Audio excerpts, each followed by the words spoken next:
Ambulans aradınız mı? Yukarı çıkın. Nereden çekilin? Buyurun altında. Çekil oradan, çekilin. Çekil oradan. Çekil yolu açın, şu arabaları ya.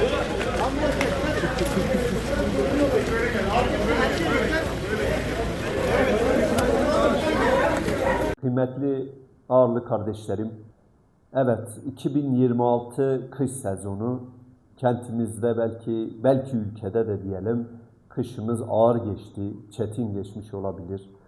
Kış şartlarının yaşandığı bir şehir Ağrı'da yaşıyoruz.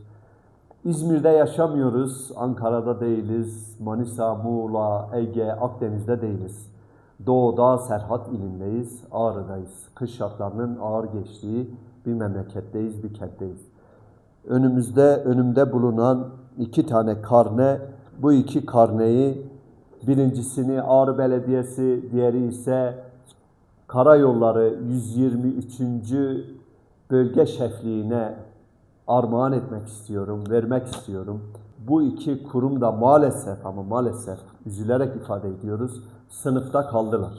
Yani zamanında müdahale edilmemesi, zamanında bu işe müdahil olamamaları veya olmaları neticesinde de belki plansız bir şekliyle müdahale etmeleri bu işte yetersiz kaldığını gösterdi. Buradan Ağrı Belediyesi'ne sesleniyoruz. Ağrı Belediyesi yaklaşık 2 ay önce, 1,5-2 ay önce bir araç filosu şehrimizde tur attırdılar. Peki soruyoruz, bu araç filoları nerede? Aynı şeyi, yani karayolları, belki karayollarının 123. şube şefliğine de soruyoruz. Yani bu kentin şehir çıkışlarında, ana arterlerde, o kaldırımlarda insanlar yürüyemezken yollarda yürümek zorunda kaldılar, çevre yollarında. Allah aşkına soruyoruz Ağrı Belediyesi, bir tuzlama neden doğru dürüst yetersiz yapıldı? Neden tam anlamıyla yerine getirilmedi? Buzlanma birçok vatandaşımızın araçlarında çok ciddi maddi hasarlar meydana getirdi. Bir diğeri de birçok insanımız belki çok ciddi ağır sakatlıklar yaşadılar.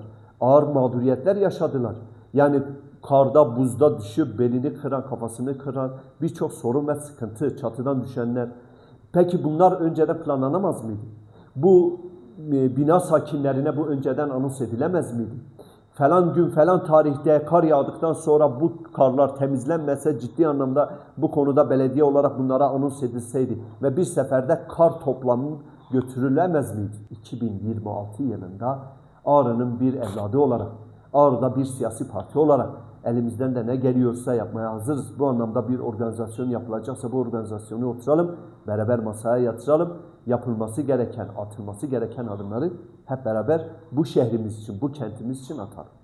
Ciddi anlamda bir organizasyon eksikliği vardı ve bu anlamda gerek belediyemiz olsun, gerekse Karayolları Şube Şefliği olsun, 123. Şube Şefliği olsun, ikisi de sınıfta kaldılar maalesef. Sadece bir yere vurmadım, baktım bir ses geldi. Valla biz yani arka sokaktaydık, biz çok Ben acayip korktum içeriden. İşte sigorta karşılamayabilir. Bilmiyorum.